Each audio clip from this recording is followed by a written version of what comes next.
Welcome to the Upshift podcast, where changemakers meet and commune and find out how each other is doing their part in changing the world.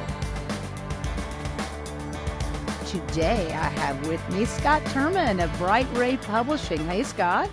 Hey, how you doing? I'm doing great. And we're going to find out what you're doing in your world to change and make the world a better place. All right. So, Scott, tell us a little bit about what you do.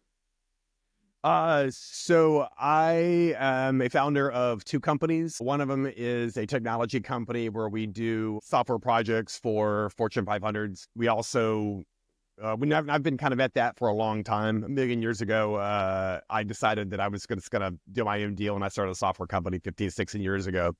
And then around 4 years ago, we started BrightRay Publishing, where we write and publish books via these kind of weekly interviews. So do you think that you're a thought leader in this industry? I would sure like to believe so. I don't know. The ego always says it's always a little bit, always kind of try to temper it down a little bit whenever I think I may know something, because the more I know, the more I realize I don't know anything. But in terms of, I've definitely spent the last 3 to 4 years of my life dedicated to brand building, kind of branding, building people's brand, what they find, when they look you up.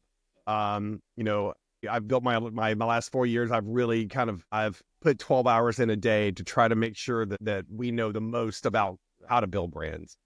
So I'd like to believe we are. I'd like to believe I am.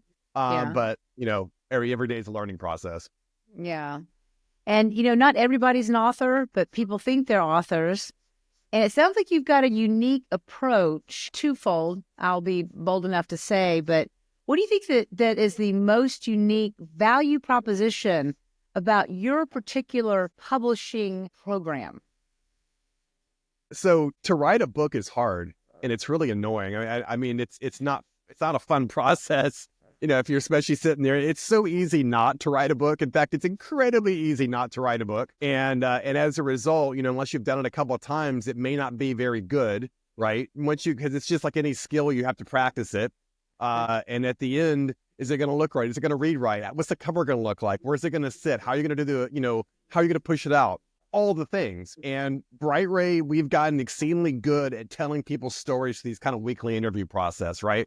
So as opposed to trudging it out alone, you get your own writing team, just like Reagan did, just like Martha Stewart did, just like, most kind of, like large modern books are written. There's typically a team that you're kind of pushing these, this kind of flow of ideas off of, and you're not doing it alone. And I believe that our value is needling out, the thesis of someone's book and really helping them tell a story in an interesting way. Okay, so since I'm also talking as a client of yours, dare I say that I know everybody wants to hear from Elon Musk, to hear from all these top 10% of the people in the media. But like I said, dare I say, do you go after maybe the voices that aren't as heard and maybe pull them out? Say the middle part of people that are doing just as much work, making just as much impact, but you're actually targeting those people and bringing their voices forward. I mean, am I saying this correctly in your mind? Yeah, and it's one thing to have something to say. It's one thing to have a good thesis, whether you're trying to change the world, or you're trying to change a business, or you're trying to change, someone's kind of thought process. Mm-hmm. And someone like Elon's going to have a team. These larger books, kind of the misconception is that somehow Martha Stewart went off somewhere to a cabin, in Vermont, and wrote her book and put all these beautiful pictures together. She didn't know. No. It was a giant team that put all this together. Same thing with, with Michelle Obama. Same thing with, Reagan. Same thing with the Bushes. There's a team behind this. And with that said, that is typically reserved for the Elons of the world. Yeah. And I believe that our value is that we can bring all those services, to this kind of middle market that may not even know where to begin. Yes, well, I can attest to that for sure. So can you share a story of how your work has made a tangible difference in someone's life or in your community? Yeah, let's see here. I feel like the typically these books they start off as a brand play, right? And they end up being something much kind of larger, right? We have a client in Africa who is out of Ethiopia, who has built kind of a little mini empire from nothing. And I don't believe the world knows. The world's getting ready to know who he is, but right now I don't think the world knows who he is. And he's the kind of guy that really does make a difference, locally. He's doing his very best to kind of pull people up. It's the kind of book that, if sent to the right places and sent to the right media and, where we're kind of actively doing that, it will kind of move the needle a little bit in terms of, who he is and people's understanding of him. I'm trying to go through some of the books that, we've written over the years. And a lot of it, like I said, they all start out as brand plays, but they end up kind of encapsulating these more complex ideas, right, in a way that's kind of addressable and readable and digestible, by either their clients or, the kind of their targets. So this middle market voice, these people that we wouldn't normally hear about or from, why is it important to bring their voices forward? So it's interesting. There's a couple of reasons to bring them forward, right? Because don't necessarily have a platform. Writing a book gives you a platform, right? It gives you a very large, kind of a microphone with which to broadcast your ideas out. I think about my dad. This company didn't exist before my dad died. I learned the last year of his life that, he was doing some very interesting things in his 20s for the kind of 3-letter acronyms such as the CIA, NSA, and such. But I learned those stories too late, and now all the nuance and all the actual details of those stories are lost forever because he's dead, and there's no one I can call, right? And I feel like that's dramatic, right? But there's also the kind of this. The world that has their own story, right? That won't necessarily have a platform, and it won't necessarily be documented, for all eternity in the same way, and I feel like we're bringing that to light, right? Everybody has something to say, but it's a matter of, can you do it in a clear way? Can you do it in an entertaining way? Can you tell the story in the book, right? And not everybody can do that. And our writing team kind of brings that experience down to help them pull out that thesis, help them pull out that hero's journey. Every business book ever written goes something like this. Where'd you come from? Why should we trust you? What are you solving for? How do you solve it? Right. And if you can just tell that in an interesting way, the reader can kind of understand who you are. And I believe that's what BrightRay Publishing does. So we're learning about history that we wouldn't normally learn about, hopefully catching people before they pass, and to get that history, the rich history, from a first person point of view, which is much different than third person or looking over there and talking about history. This is like their experiences, which is much more powerful. So now we're hearing, so BrightRay brings out these stories. Now we're hearing about history. We're hearing about opinions. We're hearing about people's personal stories. So what's the ripple effect of that, Scott? Let's take it a little bit deeper. What are you hoping? What's hopeful? Now that you've published these books and they're almost like, your team, your community, these books are like your babies. So what's the ripple effect you hope in the end that these have on the reader's market? I mean, think about what entrepreneurialism is, right? It's finding it and creating some value for someone and for yourself, right? You're getting paid for this kind of this skill set and or service, and you're hopefully scaling that out somehow. Without some type of kind of personal brand, without some kind of way of kind of, elevating that platform up a little bit, a lot is lost. Like you're not really executing in a way. All business is personal, right? Like, oh, well, I buy from Microsoft or whatever, but you're buying from a brand, and then you kind of these smaller, kind of niche kind of service offerings, you're still buying from the person, specifically the person, probably the founder or the, the kind of leadership. And without the right brand, when people look you up and they don't find anything, right? It's not you don't get that kind of that connection. I hope that these books really create a connection with the people that they are written for and the people that they're writing the books for to begin with. I hope that I'm creating connections that would never have existed, or they're able to kind of convey their very complex story in a way that would be completely lost to the time. Yeah, and reaching a market that may not have a way to be reached. Expanding the personal growth market, expanding the information market, expanding the hey, have you thought about this? Let's say the perspective market, which would be nice to be a little flexible at this time in our lives, right? So what thing, looking back, what thing do you wish you knew before starting this particular journey with BrightRay? It's when Zoe Rose and I started this, years ago during COVID. I guess I wish I understood a little bit more about kind of the, like one at the kind of the very onset, right? What you're doing is you're kind of looking for people who have a story to tell, but also kind of have a business need or a bent, right? So it's a little bit of a brand play. It's a little bit of there's a lot of things kind of going on. And if I could kind of start this over again, I probably would have hired a little quicker, right? And maybe I hesitated a little bit on the hiring side to get because it takes a while to find good employees, but it takes a very long time to get someone who can tell a story, who can be empathetic. And in the beginning, I guess I wish I would have understood that better, right? In order to be we're not really ghostwriters as a writing team, but in order to do that, you have to really read someone's mind, right? And that empathy is where you should hire empathy first. Well, writing skill first, then empathy, kind of right up there. And I guess I wish I would have understood that a little earlier.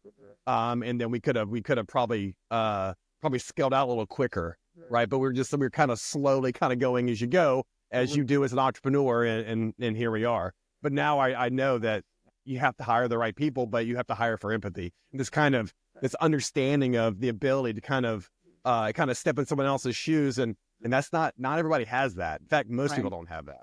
Right. It makes it more interesting when people can relate, right? They just put a book down if they can't even relate. The languaging doesn't even make sense. So, you talk about being an entrepreneur. An entrepreneur way is very tough. It's very up and down, up and down, up and down. So during the moments, I can imagine that it hasn't been all roses the whole way through this. Those down days, the days that you look ahead and you're like, we don't have anybody booked. I don't know how I'm going to I don't know if it's ever happened to you, maybe not. But, it's thin on payroll, or you got some darker gray ahead of you. What do you do to keep going? What do you do to keep motivated? I am so optimistic. It's annoying, right? So you can ask my wife. You'll never, I don't know if I've ever been depressed or dark in my entire life. I've been mad, but that passes very quickly. I don't know what it is about me that I don't go into a dark place ever. I don't know how to explain it. I'm just annoyingly optimistic all the time. Well, so say you were a business coach, what would you suggest? What would you give as inspiration to another entrepreneur who's starting out with a great idea, but just needs to work through those tough moments? What would you give, Mr. Optimistic?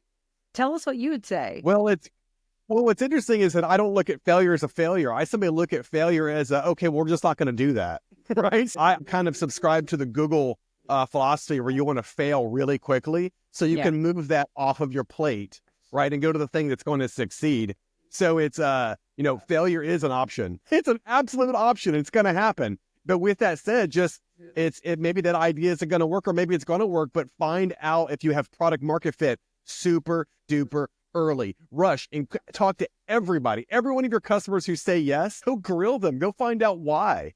Go find out what you were solving for, because it may not be what you think it is. And if it looks like you're like, oh man, I have a great idea, but I have a solution, looking for a problem, is typically where I see businesses fail. Like, oh my God, I made this really complicated thing, but it doesn't really solve, there aren't as many people with that problem as you thought to begin with. It's I don't know. For me, it's fail quick so you can go to the next thing until you find something that works. But I'm an optimist about everything. Right. So then how do you measure your work? How do you measure success in your life or in your work? How many people have I affected in a positive way is definitely, it's just funny. I'm never kind of introspective about that. Really, I just try to, ultimately, I really believe I'm trying to do good. And if you kind of frame that in such a way that you're affecting other people's lives in a positive way, whether it's your employees or people you work with or your customers, that's a measure of success. Sure, it's great to get paid. There's no doubt about that. But what I find, think about it, I interview probably 15 entrepreneurs per week, or per month at a podcast. I probably talk to 30 or 40 of them in a month. And what I find, the ones that are doing well are the ones that were really doing it for money to begin with. Money will follow, but you have to go solve problems. This kind of go find the problem space. Be passionate about that. Be passionate, like the upstream part of the problem you're solving for. Money will follow. I don't know if that answers your question, but it's kind of, I don't know. That's my measure is, am I doing good? Am I being awesome at what it is that I'm setting out to be awesome with? That's my kind of my measure. Am I affecting people around me in a positive way? That's my measure of success. And my dad always said, if you do what you love, the money will come. I mean, the guy was born in 1913, right? And he said that.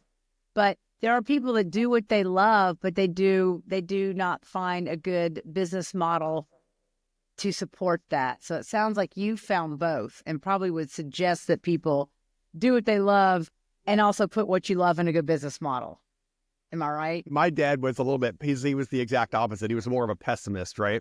And he was saying that, he told me from a very young age, doing what you love will make you poor sometimes. Make sure it pays. Sounds like a realist to me, not a pessimist, probably a realist, right? Yeah, he was probably more of a realist. And I think there's a little bit of a happy medium of both. I mean, if it were up to me, I would probably I would just be making music 24 hours a day. I would believe that's the only thing I would be doing is producing music. But that does not pay mostly. It just doesn't. But I think there's a way to gravitate toward things that make you happy. And what I'm doing right now really makes me, all I do is talk to people who build things. That's my only job. And it is so much fun. It's so much fun. But if I could have said, that'll be my passion going, I wouldn't have known. But you can't know until you try something. Try everything. You'll fall into something and you realize it's just like what you're born for. But you can't know that. My son's 16. He doesn't know what he's going to do. It's like, oh, you should, figure out what you're going to do for college or what are you going to do for life. He doesn't know. No one knows at 16. They don't know at 25. They may not know at 30. So it's kind of go try a bunch of stuff until you figure out, where your happiness really is. But it can't be predicted. There's no way. That's interesting, because that brings me to my next question. If you could go back in time and speak to your 16-year-old or your younger self, what would you tell you? That it's not always going to be awful. I definitely had some tough headwinds when I was kind of early in my entrepreneurship. I definitely got my ass kicked a lot. Got my ass handed to me a lot. But I can't, even back then, I was so optimistic, which is like, it's going to work out. And if it doesn't, I'll go to the next thing until I find something that's amazing. But that's the thing is, I kind of knew that back then. There's only a few people in this world you're ever going to love forever. Hold those people very, very close. They will not be here forever. I guess that would be the primary thing that I would tell my 6-year-old self is, I can't, like right now, I can't pick the phone up and call my mom. That sucks. And I didn't realize how important that was until it was too late. Yeah. That's kind of deep for that 16-year-old, but great advice. And so we're coming to a close. Now I always end with this one question, and that is, what wisdom nugget, what little nugget of wisdom would you like to leave our audience with today?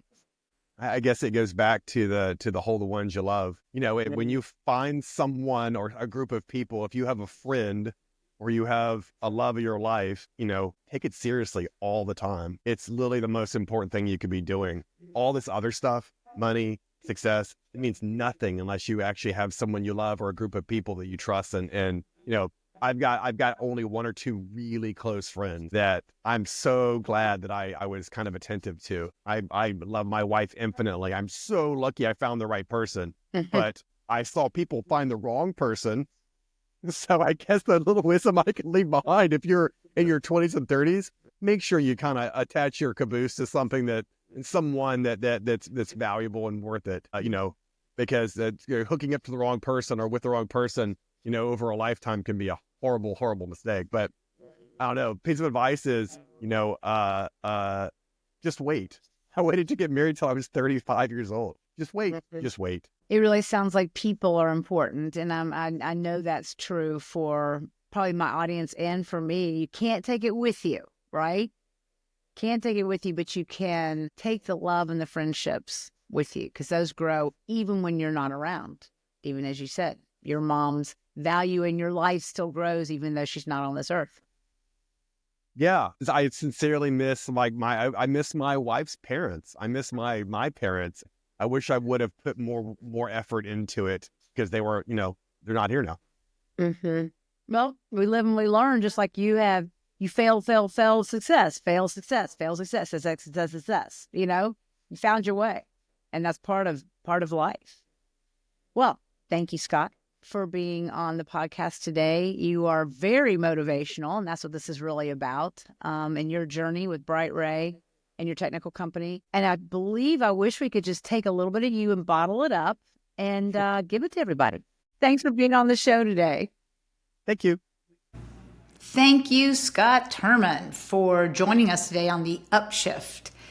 You have a lot of energy and a lot of insight. We covered a lot of bases with you and all the things that you had to share with us, especially your insight and advice, to live it now, that the people that you love, to let them know now and not let too much time pass. So we thank you, and thank you, listeners, for joining us today. I'm your host, Angel Howard, and I would love to get to know you better. Send me an email at angel@angelhoward.co or book me for a speaking engagement and come on over to my website, angelhoward.co, or dive deeper into your own journey of self-discovery and buy my book on amazon.com called Issues in Your Tissues. So here's a little nugget for the end of the day, a little upshift thoughts, a little motivation for your day. Before you upshift in your life, before you go any faster, stop. Stopping is the best place to start. Think about that. Before you just become the road runner and just speed on, stop, take a breath, go inside. Go inside, in your head, in your body. Close your eyes. Take a deep breath. Feel everything down into your toes. Exhale and open your eyes up. And then take off. Beep, beep, just like the road runner. See you next time.